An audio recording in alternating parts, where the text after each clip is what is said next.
could be us. Houston Recovery Radio, bitches. What's up? Today we have Kayla Burleson. What's up, Kayla? Hey, y'all. And we got a little bit of an audience. We got a peanut gallery behind us. Say yo. Hey. All right, cool. So we have Kayla as our guest. She's new to recovery. She's going to tell us our story. Tell us her story. And Ashli Lock's going to lead the interview over here. And we're going to talk about women's issues in recovery. Is that correct? Yeah, that's good. Yeah. Get some women up in here. Yeah, exactly. Hell yeah. Some of those female types. Yeah. And we're just going to roll with the punches and have fun. So, hey guys, we're on Facebook Live, so make sure you write in, comment in.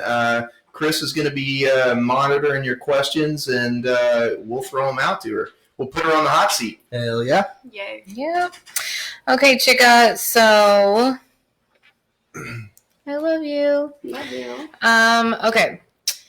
Is this your first time trying to get sober? No. No. No, it's not. No. How many times have you tried to get sober before? Like, really tried? Really, you tried? Like, honestly tried? Once. Before. Was that when you were here before? Yeah.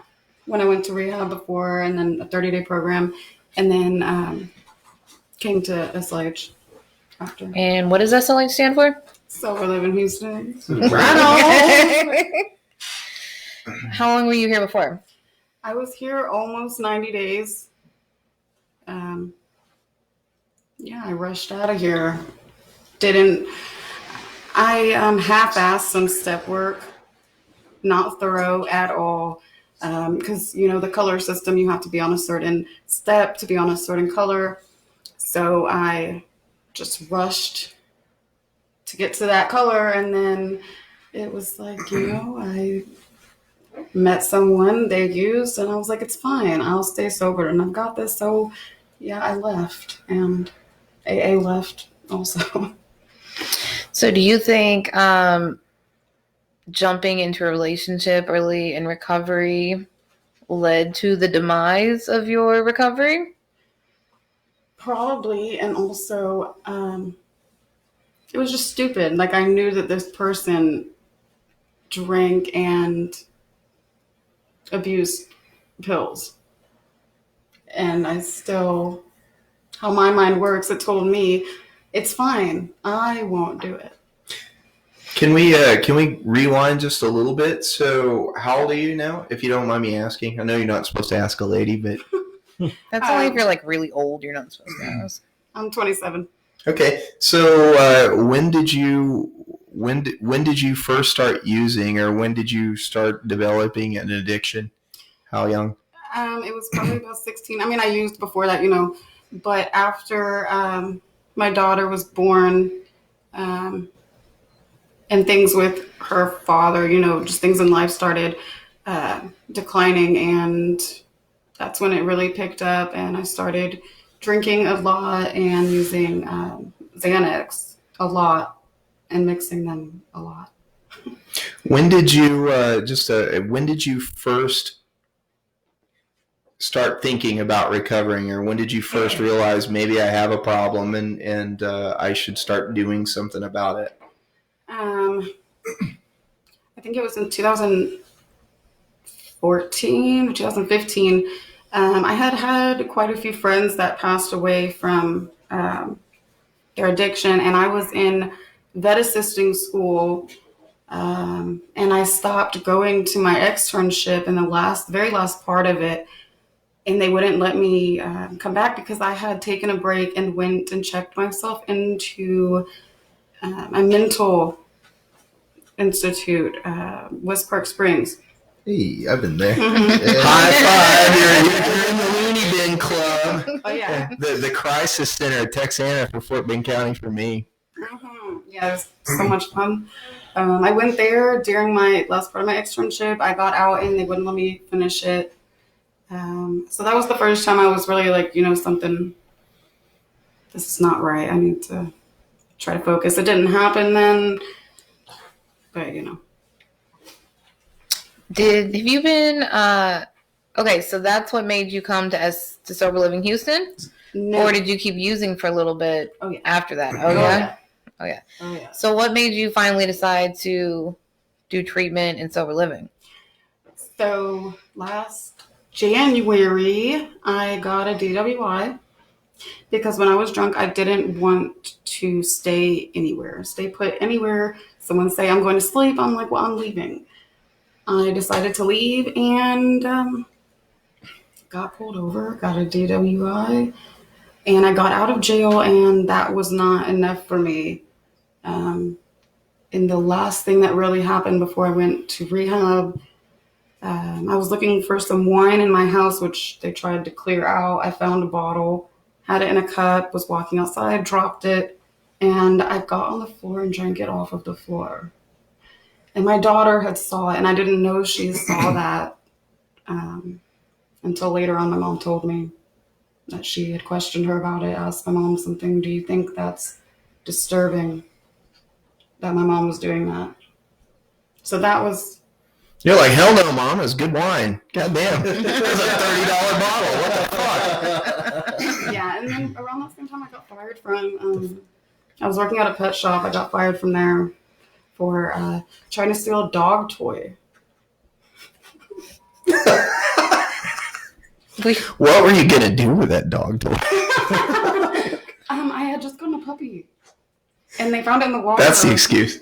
I was like, I was going to pay for that when I got off. Yeah, we all use that excuse. Walmart, I swear I'm going to pay for this. Yeah. Okay, so that was your first time through treatment and your first time into sober living. So did you do sober living after treatment? Yeah. First, I went to House of Extra Measures. Okay. Then I left there and I came here. Why did you leave House of? If it's okay, I know. Hopefully, you don't think I'm grilling you. Why did you leave House of Extra Measures? No, I don't mind. I'll try to not be too harsh. For me personally, fresh out of treatment, it was just too much. That they were asking you to do every day. Like I was trying to focus on just being sober. I wasn't really worried about if I ran my finger across a table, if there was going to be dirt on it. Okay, so maybe a little bit more strict than you wanted, or it just didn't fit your palate. Just for that time, it was too much for that time where I was at. Probably overloaded a little bit or whatever. Mm-hmm. Yeah. Okay, so then you came to Sober Living Houston, and let's take the story from then. Yeah. So you came to Sober Living Houston. You were here only 90 days? Yeah, about 90. How far did you get on your steps when you're here? Well, I didn't really do any of them. I had this sponsor because before I came to SLH, they were like, if you're on step 4, you'll be on, I don't remember what color it was at the time. So I made sure I would be on step 4 before I came. So the sponsor I had at the time, she got me through step 1 and to step 4 within like 2 hours. And I hear sponsors doing that all the time, but for me, later on, looking at it, I was like, for me, rushing through the steps that quickly, it's not thorough at all. You system cheater, you. Yeah. Oh yeah, I was, for sure. That's like the addict, right? Like you're gonna find a way Totally. to manipulate the Sure. system. Like, I got you. I'll come in on step 4. Yeah, I didn't do anything. I did nothing, and got on step 4, and I was like, "See, I'm good." Were you involved in the IOP program or? No, that time I was doing IOP, but I was doing it at Houston Behavioral. Okay, for those who don't know, IOP means Intensive Outpatient Program. Yeah. So what's your life like now that you're back at SLH? And are you working your steps? Are you doing your thing? What's keeping you sober? What's up? I am this time. Oh yeah. Yeah. I came back this time. I left. It did not take very long before I was back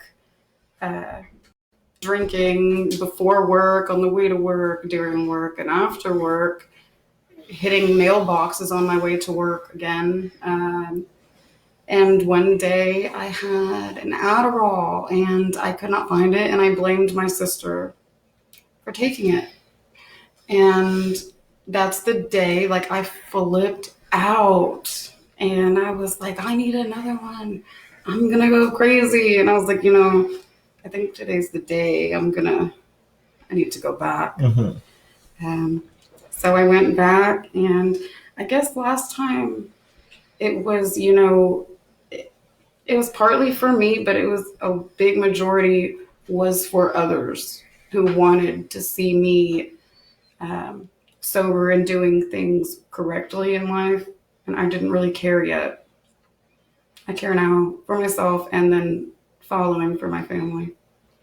So the turning point for you coming back into sober living this time and doing intensive outpatient treatment and all that kind of stuff was what was the turning point for you? I'm sorry, I'm reeling that into a question.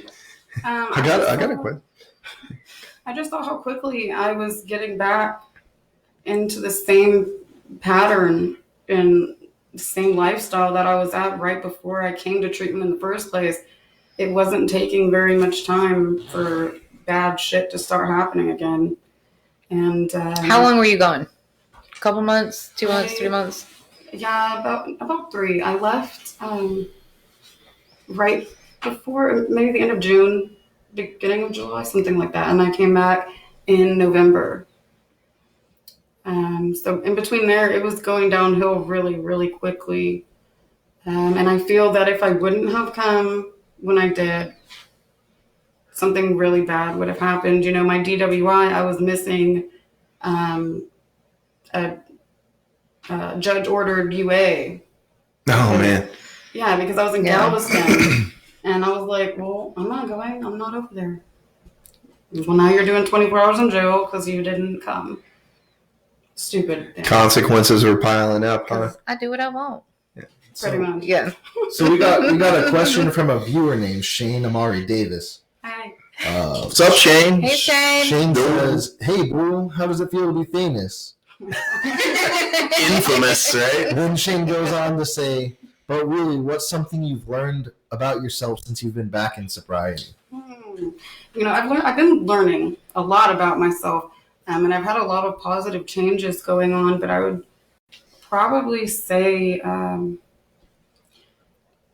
with my temper and just how I deal with other people, I'm still kind of learning this. That you don't have to say something every time someone says something to you. You don't have to say something back. I'm getting a lot better at things like that. I can apologize for stuff afterwards. I never could do that before. You couldn't get me to apologize for anything. Mm-hmm. So it's fair to say that working steps in a 12-step recovery program, you've learned how to do self-reflection in the evening. You learn how to self-reflect and look back on the way you interact with people. Oh, yeah. And make adjustments. Oh, yeah. And, I'll say something, some action or words that come out of my mouth, and an hour or so later, I'm sitting there like, I gotta go say sorry for that. Yeah. Oh, yeah. 30 times a day, I just usually want to tell people to go fuck off. Mm-hmm. Yeah. Just go sit on a big telephone pole and She does too. She just doesn't want to make the amends later, so she's just quiet now. Well, I've learned that sometimes silence or not saying anything speaks louder than what you could say. Yeah, I have such a hard time with that. I just can't keep my mouth shut, and I'm really trying to work on it. And sometimes I'm good at it, and then other times I'm like, why did you have to say that? She's done good. I've known you the whole time. You've been back at Sober Living Houston, and I have seen a big change in you from when you first got here to where you're at now. Big change. Shane asked another question. The question is, what would you say to people that have been in and out of sobriety and maybe struggling to come back into it again? I mean, of course, do it, but I also think that it's something that you really have to be ready for and really want. If there's still thoughts in your mind or doubts, you know, you might not be done, but I would never suggest ever giving up. Keep coming back for sure. Hell yeah. Yeah, dust your knees off and keep on going. I know it took me, God, I don't know how many times. And I still know if I don't like remind myself every day little bits that my brain I'm gonna hey let's pull into specs. Yeah. It probably wouldn't take a few months if I didn't continue to do something small, just some little reminder during the day, something to keep just some little reminder that I'm still a drunk, still an alcoholic, and that's okay. You know. Speaking of like little reminders like that, what do you do throughout your day that keeps you sober?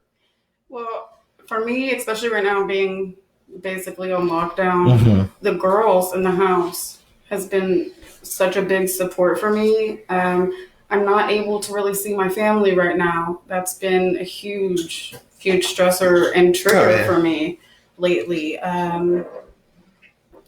You know, I really wanted to see them, but the girls in the house, you know, they show me love, they show me support, and they're basically stepping in as my family right now. She's learning to be a hairdresser now? Yeah. Yes. Like really? I mean, you know, when the coronavirus happens, I buy some scissors and I start cutting hair. People need haircuts over lazy oaks. Yeah, no shit, right? I mean, you might as well learn how to do something while we're all sitting here fucking twiddling our thumbs. Yeah, I watched one YouTube video and got it. She's like, I got this. It went well. It looks great. I swear to God, you can become a PhD in fucking astrophysics if you watch enough YouTube videos. You can learn a lot of shit on YouTube. Self-education's the way to go. Have you seen the videos where they like give cats mohawk haircuts? I saw that. They also do that to Lucifer. Yes. I would love to do that. That's gonna be next. I'm gonna go buy some clippers now. So mohawk cats. I want to see that. That sounds pretty cool. Good idea. Yeah. So it seems like you mentioned you worked with animals, or you got like a real passion for animals and stuff. Yes. So what do you plan to do as in regards to like apparently you want to help with like save animals, right? So what is your plan when you have this whole thing under your belt? What are you gonna do in your normal life to help animals? You see, I've been looking into different things when it comes to activism with animals. You know, one idea that I really like is a humane educator going around to like schools and educating young children on how to respect animals at a young age. Are you gonna work for PETA? I would love to. Say, PETA, if you're listening right now, I would love Kayla to. Burleson needs a job. PETA is like the ultimate what I would. What are you gonna be like? What's your name? Carol in Tiger Kings? Is that gonna be you? No, that's not me. No. I know a few emergency vets. Now you may not.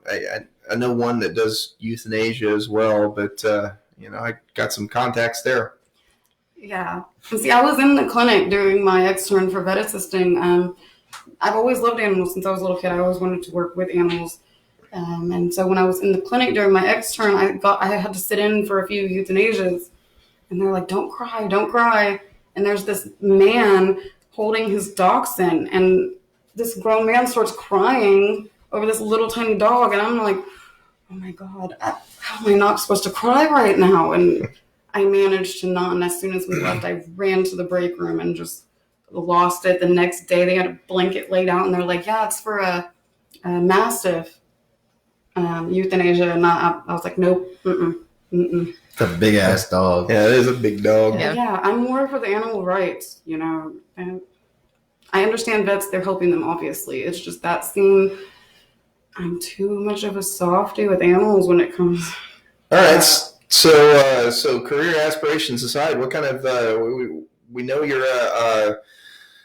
you're giving cats mohawks and becoming you're becoming an amateur hairdresser. What do you do for fun right now while you're sober? What's floating your boat, crumbling your cookie? Well, my main thing is the beach. Always. I can't really get there right now often. I was actually planning to. We did the other day for like very short time. But she's now why the beaches are closed in Galveston. Thank you. No, but I'm dying to get back out there. I did a little stay out in Galveston for a while. The person wasn't the greatest, but I love the beach. I love being at the beach, everything about it. I plan one day that's where I want to end up. It's on the coast of somewhere. So, yeah, I like the beach a lot. I heard you like cool, like metaphysical shit too. Like I'm all into like extraterrestrials, and hey, everybody knows I'm a nut for that. Yeah, so come on. I really enjoy learning all kinds of things about ghosts, witches, all kinds. There was a time that the girls would come into the house and they would see me on YouTube, and they always knew they'd walk in and say, "What is this demon stuff you have on the TV?" And every day it was something new that they would walk in and be totally freaked out. I'm always watching very bizarre, creepy things. The creepier, the better. The weirder, the better. Hell yeah. Have you ever listened to Coast AM with Art Yes. Bell? That's the best fucking show, man. They have people come on there that claim to be like time travelers and shit. Yeah. Tell the best Yeah. stories. Yeah. Like there's there was this one episode where they're talking about the hole to hell that's over in like Siberia or something. Yeah. Oh, yeah. I would love that. Yeah, Coast AM with Art Bell. It's the best shit. When I used to work 24-hour shifts on an ambulance, me and my partner were kind of weirdos. When we'd do back and forth doing calls in the middle of the night, it'd come on at like midnight when it was actually on the radio, right? And we'd listen to it. Dude, I've listened to it. It's pretty crazy. Yeah, it's good shit. There's also a show on Netflix. It's The Dark Tourist something. And he goes all these crazy places that I would love to go. In New Orleans where they have vampires. Hell He yeah. goes there, and I was like, I'm so jealous of that. This is literally the road trip he's doing of his show. I would love to copy him. You went on a pretty cool road trip like a couple weeks ago, right? Didn't you go to Austin Yes. for something pretty fun? Yes, that was awesome. I was so in my element there. That was amazing. There were so many weirdos and all dressed in black and like chanting these crazy things. Hell yeah, weirdos are cool. It was amazing. I had readings done. It was crazy. It was awesome. I want to go back. And you did all this sober, right? Yes, and I was thinking while I was there, I was looking around and I was like, it's crazy because if I was under the influence of anything right now, first of all, I would probably, if it was Xanax and alcohol, I would probably try to take something from one of these booths and get kicked out of here, and I wouldn't remember any of this. So it was just awesome to be able to remember everything. You say that's so weird. So I have an ex-girlfriend, which will go unnameless. I call her the one that shall not be named, and hers was wine and benzodiazepines. And when she would get loaded, there were a few incidents I had with her where she was kleptoing. I don't know. Maybe it's a combination of that. I don't. Yeah, I just hear about Xanax in general, people doing that. And for a while, mine was food.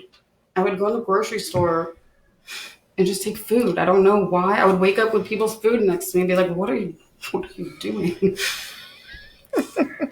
Very weird, I know. Yeah. This is Xanax. Mm-hmm. Oh, yeah. It makes you do crazy stuff. And the craziest part is I don't remember any of it. There was a huge chunk of my life. I don't remember, like, anything. Lots of blackout. I only got blackout drunk one time. Oh, it was I black out drunk every time I drink. Me too. Every time. I don't remember a fucking thing. I really still to this day I not even a vague recollection. It's just like, what the fuck happened? Yeah, and I would get very violent and angry, and people make jokes. Oh, you're devil this, devil that. No, when I was intoxicated, I was the devil. In the flesh, Lucifer himself. Horrible. Like, Tasmanian devil, don't even look at me because I'm going to, like, try to hurt you. So toxic, so violent, so angry. You know how the blackout happens. So alcohol has an amnestic effect or an amnesia effect when you elevate your blood alcohol level rapidly. So a lot of females drink. It happens more. Blackouts happen more with women than they do with men because women drink a lot of foo-foo mixed drinks. So they taste good. So you're downing them, when you're in the bar or the club or whatever. So you raise women are naturally, they have a smaller body mass index than men. So they raise their blood alcohols level quicker and they black out faster. Yeah. Yeah, there wasn't a time, I don't think, that I didn't black out. Yeah, that shit's scary. I don't fucking remember a thing from it. Apparently, I was a gigantic fucking prick when I did it, too. Mm-hmm. Oh, yeah, I was getting kicked out of everything where I was at. I was kicked out. Would wake up with no phone, no keys, no wallet. I've lost my car in Houston before. Yes, I lost my car on 6th Street one time.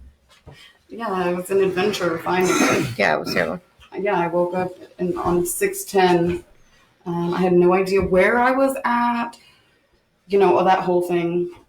Where I was at, who I was with. And they didn't know I was from Katy.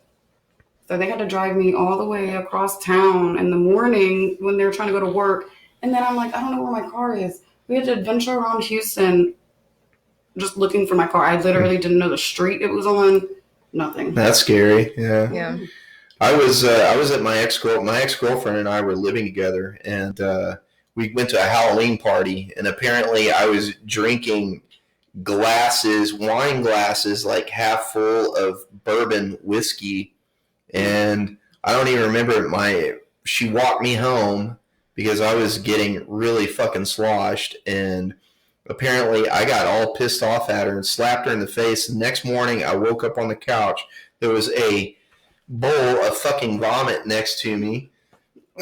And she had called my ex-wife, and my ex-wife had come to take my ass out of there. Oh, she wanted me out of the house. It's fucking terrible. And I don't remember a thing from it. Yeah. Not one fucking event. Yeah. I just know I felt like shit for like a month or two. We reconciled. Probably wasn't a good thing. And in hindsight, I wish, that should have stayed apart. Well, it's that terrible feeling because you don't know what you did, Mm-hmm. right? And you don't know what you said, and you're just like, fuck. Yeah. Fuck, I did that. Yeah, I lost a lot of friendships because of stuff like that. I was just out of this world crazy. I mean, sober, I can be a little wild, but under the influence is a whole nother story. If you don't mind me asking, what are your biggest challenges in your sobriety? For me, one of my excuses for drinking in the first place was my anxiety. So my anxiety is one of the biggest things for me because, with drinking or using drugs, I knew how to at least temporarily and quickly get rid of that. Mm-hmm. And so now it's, I have some anxiety medication. I took bars, I took Xanax, so that stuff really doesn't really take the anxiety away. Mm-hmm. So it's now more of trying, meditation. I couldn't meditate for the longest time because my mind just keeps going. But my anxiety is a pretty big thing when it comes to being sober. That is what will want to lead me back out. Mm-hmm. I know how to get rid of this feeling, and I know how to do it quickly. Mm-hmm. So that's okay. You go. Yeah, so I have co-occurring illnesses as well. I got diagnosed with severe recurrent depression. I was scared as fuck because bipolar runs in my family, right? So I thought, that's what was wrong with me. They call it the Curta curse. That's my last name. Some of my dad's older brothers were bipolar, and one of them was a college professor. They were really accomplished people, and they started going downhill in their 40s. So I was scared as fuck that was going to happen to me. But anyway, reel it in. I got co-occurring illnesses. I got diagnosed with severe recurrent depression and anxiety. So how important do you think it is to manage those co-occurring illnesses, on top of, your sobriety? At least for me, that's probably the most important thing. If I don't keep those things under control, I'm very likely to I'm very likely to go back out. It won't take long. I need to do things to keep my anxiety low. I need to just keep, with anxiety and depression comes along with a lot of stress on yourself and a lot of pressure on yourself.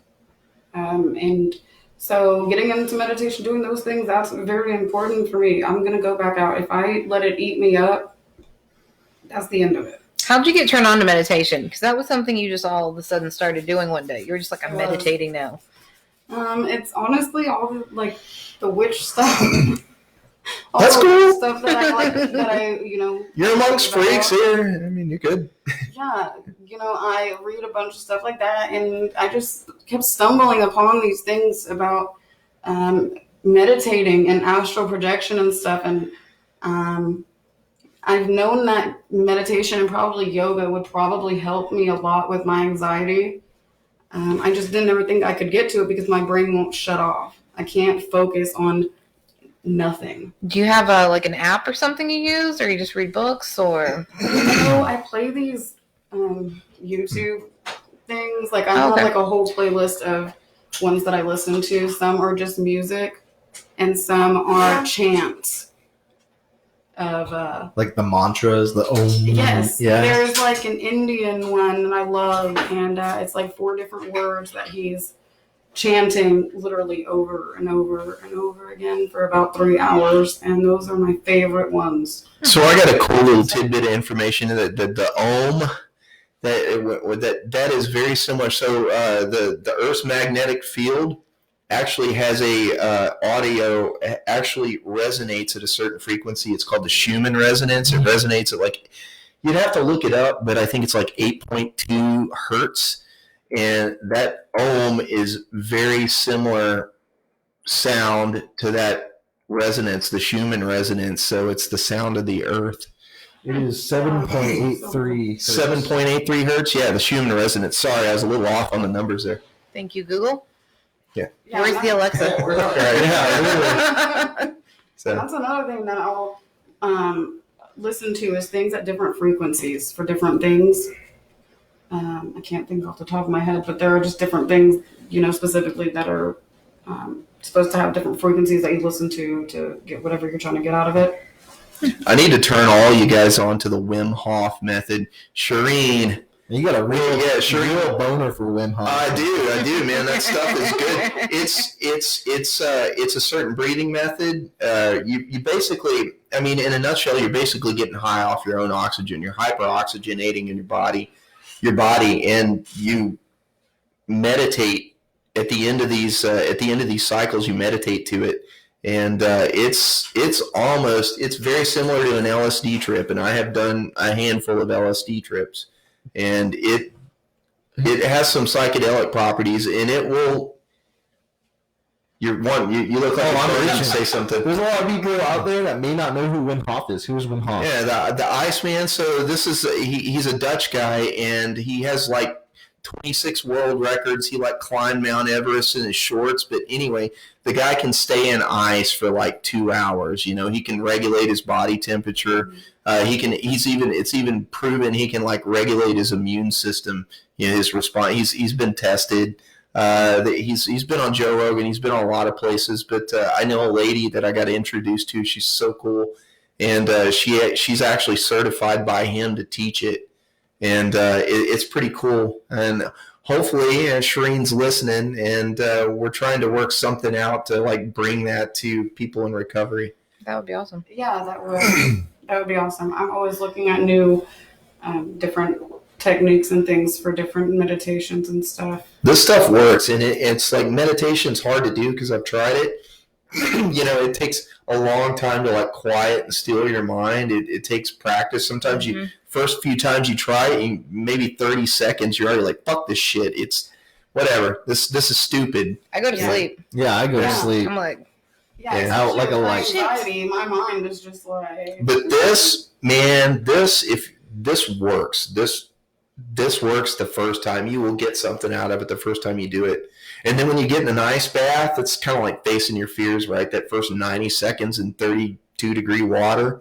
Yeah, your body just screams to get out. So the breathing actually helps you to stay in longer than you think you would. Your body, all your circulation goes from your arms and your legs in centrally. So it's really a neat feeling, and the cold is good for all your joints and your muscles. It takes away inflammation and anyway. I'm totally doing sales for you, Shereen. So, but anyhow, yeah, Wim Hof Method. It's really cool. Yeah. So how long have you been back at SLH? Since November, right? Yeah, almost 5 months. So you've gone how long sober? Almost 5 months. Almost 5 months? Yeah. Nice. Yeah. Yeah, that's a long time. That's the longest. Mm-hmm. Hell yeah. That's the longest. Hell yeah. It's crazy. And you've done, you do IOP here, intensive outpatient. Yeah. Here in Sober Living Houston, right? Yes, with Jane, who I love to death. Jane Payne, man, I've seen interviews with her on Larry King. I think has she worked for Dr. Phil? I don't know. I don't know. She wrote that book. She wrote a book. We got to get her on here. Watched the movie The Secret? Yes. Yeah, she helped. Law of Attraction, LOH. Yeah, I think she's involved in LOH. Yeah. She really helped with the book. Yes, Yeah. and it's crazy because, we started having her in the big group, and I was like, okay, I'm going to use this to pick at your mind, and so I start asking her about astral projection and about manifesting and all these things, and of course, she had to say some stuff that it didn't shock me, but it did, because I knew she was going to know about it. But come to find out, she knows, and this lady helped her write The Secret, or was involved somehow. Abraham Hicks, I listened to her all the time, and Jane just said it, and I was like, just shocked, like, of course you know who this is, and you know them. It was just a definite sign right there. Yeah. You need to take a look at like biocentrism. There's the guy's a doctor. His name's Robert Lanza. He wrote a book, but it's getting to be a pretty accepted theory that basically consciousness is the root of everything. That space, time, the universe, everything is secondary to consciousness. That nothing exists without something that's conscious viewing it. And if you look at what is it, the non-singularity theory, or the non-duality, or the quantum mechanics, it all kind of correlates. But anyway, it's pretty cool shit. Look it up. It's way the fuck over my head.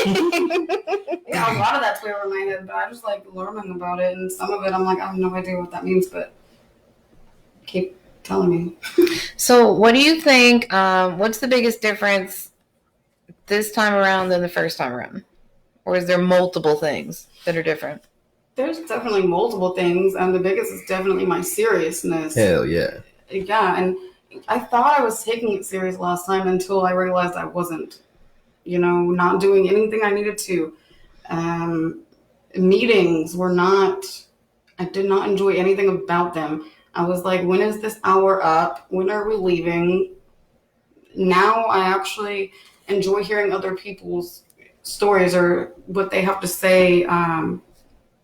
It helps me hear what other people have to say, and just being serious about this whole thing. This is a very serious thing. I've had several people that I know pass away from this disease. Mm-hmm. That's probably the main thing. There's plenty of them. Why I'm doing it is another big one. Last time I was not doing it for myself first. I was somewhere in there, but it wasn't for me. It was for other people's opinions of me or how they view me. And this time it is for me. And honestly, the opinions of others and how they view me is not even really in that list of reasons for why I'm doing this time. Well, you don't seem rushed this time. Like, No. You're not like, okay, I need to hurry up and get out of here. No, I'm actually trying to do the opposite. I'm trying to you're not leaving until I have a goal set for that. Too. I want to get through my steps, and I want to have a financial foundation before I think of going anywhere this time. That's good. So you have a plan. Yeah, those are my goals. I need coronavirus to die out so I can. No shit, right? We all need coronavirus to die out so we can go on with our lives. But hey, if anybody hadn't noticed, these two have a little connection. This is Kayla's sponsor, Ashley. Yes. And she's done really good. I've got a pretty good question for Ashli you. Lock's Drunk Academy. No, when she asked me, I was like, you don't want me to be your sponsor. She's like, no. I was like, no, you don't, because I'm like gonna make you do some shit. And she's like, no, that's what I need. I'm like, yeah, because like, other okay. sponsors, they just let me kind of like walk all over them. I mean, not like, I could fake it with them easily. And I need someone that's going to call Yeah, my shit. I think she can call out some bullshit Yeah. pretty fucking quick. Yeah, like, you're full of shit. I need someone that will, and I'm just like, oh, yeah, okay. So, this is a 2-part question I have for you. Okay, if you could say anything to who you were before you used up to here, what would those things be? Oh. That's intense. I'm sorry. No, I gotta ask these intense I questions. like it.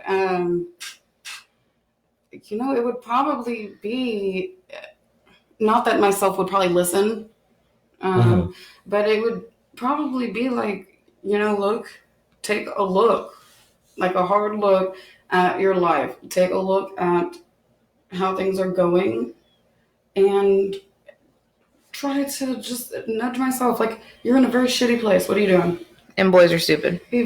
Yeah. And, my picker was not great. I mean, work to do, right? But I would probably want to, like, strangle myself, really. Like, what the fuck are you doing? Come on. Wake up. Open your eyes. Yeah. And my second question is, what would you say to your future self?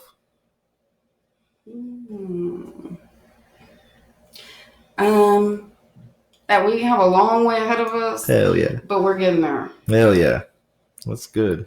Thank you. Yeah, no problem. I like those questions. Yeah, those were good. Were those from you or for someone in the From audience? me. Oh, Yeah. good too. Yeah, those are good. Those were good. Those are thinkers. My picker's fucked up too. I find I can pinpoint the psycho in the room every time. That's the one I go for. Yeah, I think they're not, though. I'm like, no. No, they're psycho. fine. They're great. And then they're pulling some martial art move and flipping my friend on her face at the beach. And I'm like, okay, well, maybe they are a little bit psycho. They might have a problem. Yeah, that's how that goes. Oh, cool. Any other questions? Yeah. I am questioned out right now. Are you? Hell yeah. Dang. This thing only works every once in a while, so I asked the good one. Is your coffee worn off? Hell yeah. Guess I so. feel that mine is sleep half the day. Oh yeah.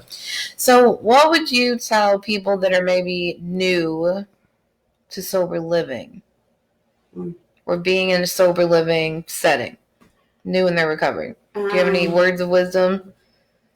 Don't let it overwhelm you too much. It can be overwhelming being in a new place with all these, especially women, with all these different personalities. Just like take a step back. Don't overwhelm yourself. And it'll be all right. Work your program. Don't get involved in drama. That's Drama-free zone? That's really hard being in a woman's house, but that's pretty important. But I think the most thing is with women, there's just so many different personalities. And if you're not used to being in a place with a lot of women, like I was never in college, in a dorm, I never lived with multiple women. So coming in there, it's kind of overwhelming, like, oh shit. And have you noticed that most women that are in sober livings are the kind of women that did not have women friends? Yeah. Oh yeah, like all of us. Seriously, like we're all the type that are like, Really? did not have girlfriends. We're like one of the guys, and you shove them all in a house together, and we're like, are you kidding me? Yes.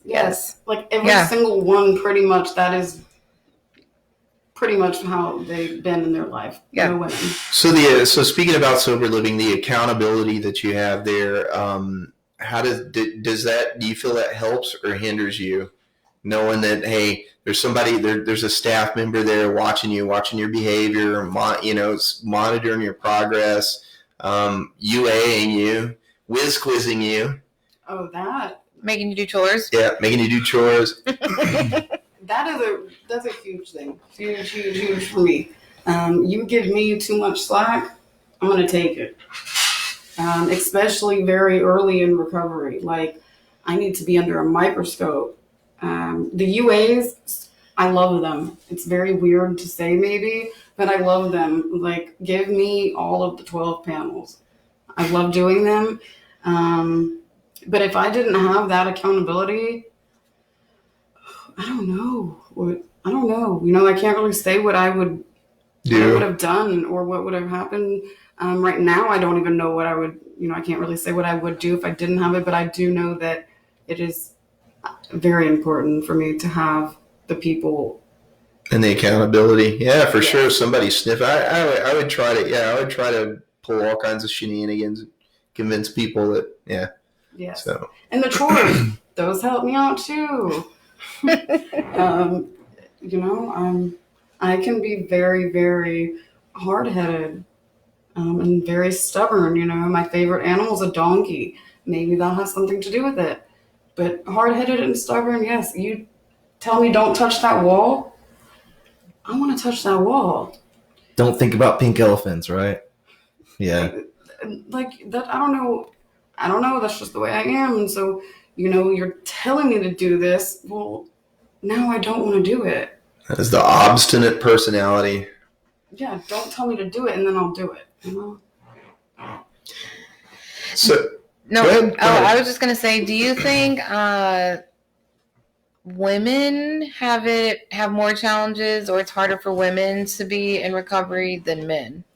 I was actually thinking about that recently. I think when it comes, there's a few things I think that women, it's hard for me because I can't really speak for a man's point of view on recovery. But I do think that a lot of women have a lot of trauma related to like getting over traumas that they went through in their addiction. It be physical abuse, sexual abuse, whatever it is. I feel like there's a lot of that, and that's very common with women in recovery and children. But men have children. But I think it's that those are the two big things for me that pop out for me with women in recovery, especially the trauma thing. I can't really speak for men, so I don't know what they. Yeah, I don't think it's that pervasive for men. I think it's way less frequent. Trauma that revolves around relationships with the opposite sex. I don't think it happens as much for men.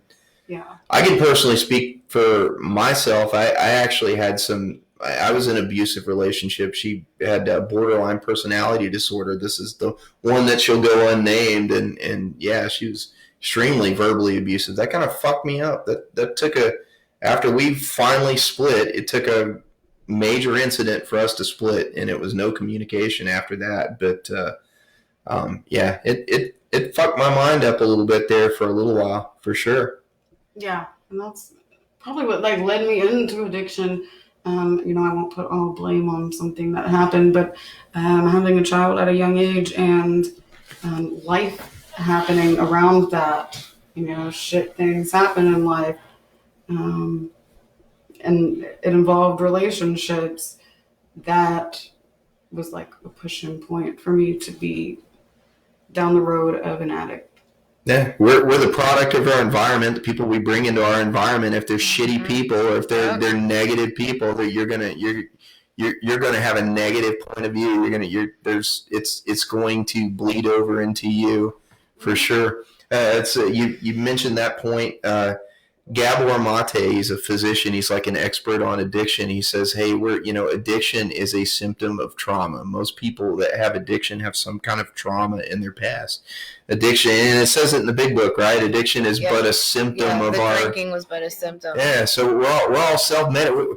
We're tired of fucking shit, man. We want to make it go away, and it's real easy. I remember, a long time into my EMS career, and I was married. I I wasn't handling things well, and for whatever reason, that glass of wine or that bottle of wine was just, man, that was an immediate fix. Mm-hmm. It's like, oh, fuck, that just turned the volume down on everything for me. So that's where it started for me. Anyway. Yeah, I agree with that for sure. If you could go back in time, would you change anything, or would you rather keep it the way it is? That's a good question. Because I've thought, for years about wanting to go back in time and change things that had happened. There's a lot of traumatic things that have happened that I would love to not be there. But then it's like one of those things you think, if this didn't happen, I would definitely not be where I am today. If I didn't have these things that had happened to me, I would still be this little shit who goes around thinking that I am some badass. Like, that is who I was for such a long time. And if I hadn't have had life slap me in the face a few times, I would be probably a big bitch. I wouldn't be molding into this person who I want to become. I would be set back and I don't think I'd be a very good person. I wouldn't have very much wisdom of life, for sure. Mm-hmm. School of hard knocks. She'd have an assault charge, not a DWI. Yeah. She kind of I made it without one of those. I wouldn't want to be on the back end of that assault charge. Right. Yeah, I'm really surprised I've made it through all this without something of violent crime. Okay, so we're gonna start wrapping this up a little bit. We're not gonna keep you on the fucking hot seat all night, even though it could be fun. But torture, little bit of a sadist in me. But do you have any shout outs? Do you have any people you want to say hi to? Just heads up, your girl Rose said I love you, and Hey, Rose. what's up? Love you. All the girls at the house. I love my girls. All the girls. August, Sandra. I'm going to sit here and name everyone. Gabby, Anna, Jen. Someone's going to get mad because you're going to forget. No, Casey. Ellen. You should have fucking wrote a list before you came in. Shane. Caitlin. Lucifer. Katie. The cat. Lucifer, my man. And of course, I don't know if my mom or any of them are going to watch this, but of course, shout out to my mom, my dad, my daughter, and my sister. I love everyone. I love all my support. Hello to all of them. Any parting knowledge, any parting thoughts you want to leave anybody with? Don't let hard-headedness or a stubborn mind stand in the way of something that could be really good for you or that could open you up to a brand new life. Because that's probably what's held me back for a while in addiction. It's just being stubborn. Don't be stubborn. Just go with it. Trust the process, right? It's like super cliche, but it's really it's true. It's pretty. Just it's trust very the process. Yeah, just go with it. I've seen amazing changes happening for real, and I never thought that I never thought that I would be able to say that. All right. Well, thank you so much for coming on the show. Hey guys, I so want to do this. We have this round table here. We just need like a round high five right here in the middle of the fucking table. Here, you can stand up. Wait, like, Fuck it. Yeah, really. Everybody has to high. That's a new thing for the show. Everybody has to high five in the middle of the round table. That's the new fucking thing right there. Right on. Oh yeah. Do a little dance. Well, thank you for coming on the show so much. It was great to have you. Yeah, it's awesome. Yeah, thank y'all so much. I had fun, y'all. Peace out, you freaks. Yeah. Bye.